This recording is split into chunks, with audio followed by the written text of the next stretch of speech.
Карабулакская первая школа – одна из самых старых в городе. Ежегодно из ее стен выпускаются десятки ребят. Как и в любом учебном заведении, есть у преподавателей воспитанники, которыми гордятся, и те, кто потерялся на жизненном пути. В их числе и молодые люди, которые тайно уехали воевать в Сирию.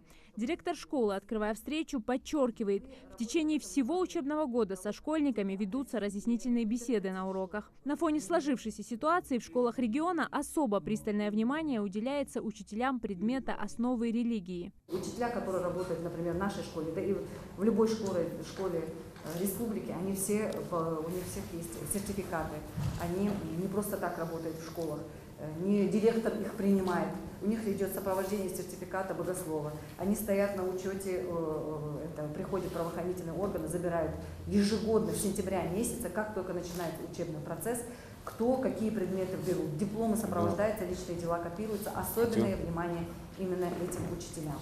Те, кто добровольно вернулись из Сирии и прошли адаптацию, готовы вести совместную профилактическую работу с органами правопорядка и лично рассказывать об увиденном и случившемся, лишь бы больше никто из земляков не попался на уловки вербовщиков. Молодой парень на видео подробно рассказывает, как познакомился с преступниками, о чем говорили и как умеют вербовщики играть на личных чувствах.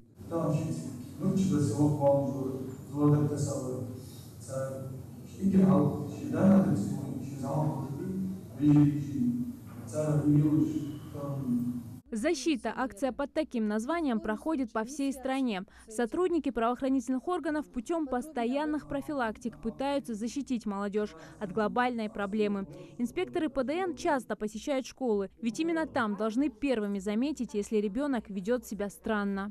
Номера инспекторов ПДН находятся у вас вот здесь в правовом уголке, в коридоре вывешены.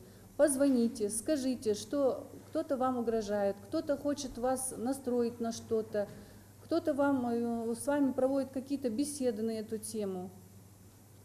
Мы разберемся, мы защитим вас, поэтому не бойтесь. Учитель Роза Дзейгова сегодня выступает не в привычном для себя образе. Она обращается к ребятам как мать 5 сыновей. Учитель повторяет, что самым главным авторитетом для детей всегда должны оставаться родители.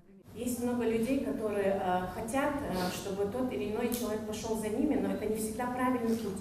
Поэтому вы должны выбрать тот путь, который вам предлагают родители, пока вы сами не станете совершеннолетним. Старшеклассники в эти дни заняты подготовкой и сдачей единого госэкзамена, поэтому в зале учащиеся среднего звена. И хотя разговоры здесь сегодня далеко не детские, но ситуация в мире диктует свои правила. Взрослые делают выводы, что необходимо заполнить все пробелы в умах детей, чтобы те не попались на уловки преступников. Пройденный материал усвоен. В нашей классе все занимаются спортом, они очень умные. Но я не поверю, что кто-нибудь из них поедет туда. Я сделал для себя такой вывод, что нельзя уезжать в ИГИЛ. Я считаю, что это неправильно. И у меня и так времени нет. Я занимаюсь футболом, дзюдо. У меня нет на это времени. Если к вам походит чужой человек, не надо его слушать, убегайте от него, он может схватить и убежать. Благодаря новому интернет-проекту «Розыск Ингушетия» даже подросток сможет поделиться с полицией информацией о сомнительных лицах и о возможном местоположении разыскиваемых. К концу встречи школьникам раздали флаеры с номерами телефонов и адресами во всех соцсетях, куда можно обратиться анонимно. Зарема Ивлоева, Рамазан Миржоев, Новости 24.